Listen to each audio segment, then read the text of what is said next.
Till att börja med då, din första skiva är på 5 år. Idag släpps den. Hur känns det egentligen? Alltså det är ju fortfarande så att ett releasedatum ändå känns väldigt så här, speciellt och roligt.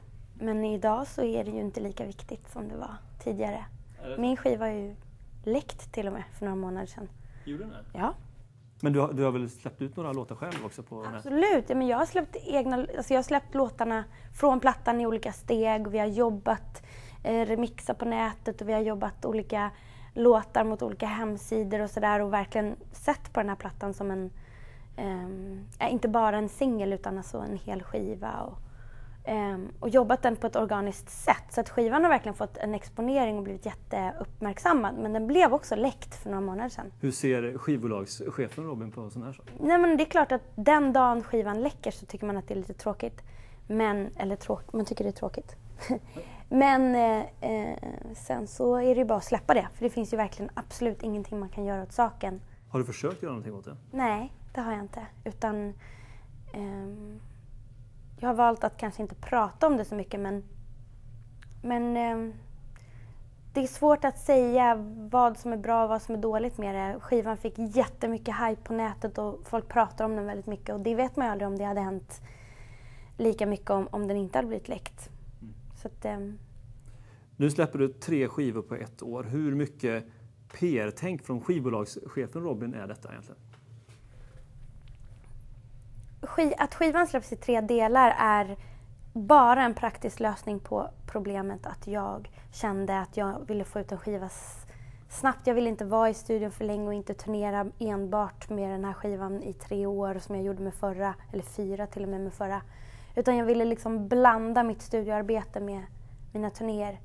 Så att skivan släpps i 3 delar har bara att göra med det. Det är inte en marknadsplan eller något slags försök att slå rekord i hur många skivor man kan släppa på ett år eller något sånt där. Och det är inte heller en liksom, ekonomisk fråga. Alltså det är inget jag gör för att tjäna mer pengar. Utan det är ingen som vet om det kommer funka eller inte. Det är ett nytt sätt att jobba på. Och för mig känns det väldigt spännande eftersom det gör det möjligt för mig att liksom vara mer organisk i mitt sätt att jobba. Jag kan tänka mig att när du kom med idén så kändes det som sagt som du berättade att det här kan bli väldigt spännande. Hur tror du det kommer bli nu då? Kommer det bli lugnare? Kommer det bli mer jobb bara?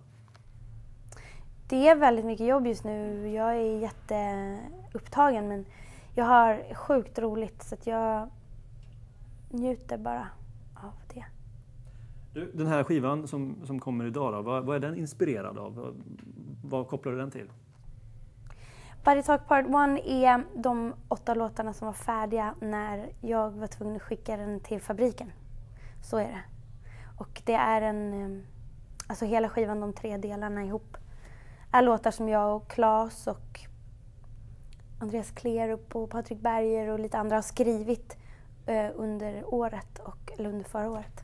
Men det är en klubbskiva har jag hört dig säga att du också att du beskriver klubbscenen liksom som en minivärld. Hur tänker du då? Jag har turnerat jättemycket sista åren och varit på klubbar mycket själv och haft klubb här på Strand i Stockholm. Så klubb, kultur och musik har influerat plattan jättemycket. Men delarna har inga olika koncept eller olika identiteter utan det är 3 delar av samma skiva. Och det är en popskiva som vanligt. Jag gör popmusik, det har jag alltid gjort och jag gör det fortfarande. Men det är musik som är inspirerad av klubbkultur. Klubbkultur har alltid varit en del av mitt liv. Ända sedan jag var liten har jag alltid lyssnat på klubbmusik. Även hiphop var för mig dansmusik. Det var därför jag började lyssna på den, för att jag tyckte det var roligt att dansa till den. Och jag har alltid gillat att gå på klubb, alltid tyckt att det var en viktig del av mitt liv. När jag var i New York så var jag alltid på houseklubbar och sista åren har det intresset verkligen blivit starkt för mig igen. Klubben är en viktig plats tror jag för min generation. Ett ställe där folk kan glömma saker, leva ut känslor, ha starka upplevelser tillsammans med andra människor eller med sig själva. Alltså det är ett ställe där folk verkligen lever ut sina liv eller det de går och fnular på typ. Och det har varit spännande för mig. Och det har varit väldigt inspirerande för texterna också. Många av låtarna handlar om det. Om vad folk använder klubben till för sina egna liv. Du, den här är ju den andra skivan på ditt egna bolag. Liksom. Hade du fått släppa en sån här skiva tror du, om du inte varit din egen? Det är väldigt svårt att säga hur min karriär hade sett ut om jag inte hade haft mitt egna skivbolag. Jag tror att jag kanske på något sätt ändå hade tagit mig till den här platsen så här, rent musikaliskt. Så tror jag att jag hade på något sätt tagit mig dit jag är nu. Men absolut, det sättet jag jobbar på, hur jag släpper skivorna och hur jag försöker vara så här spontan och väldigt direkt i min så här, kommunikation med mina fans, med de som lyssnar. Hur jag har så här, kontroll över det visuella och också får tid att på något sätt utforska den musiken jag vill göra i fred innan jag visar den för andra människor, vare sig det är min publik eller andra skivbolag som jag jobbar med. Den är absolut tveksam om jag skulle haft ifall jag jobbade med ett stort skivbolag.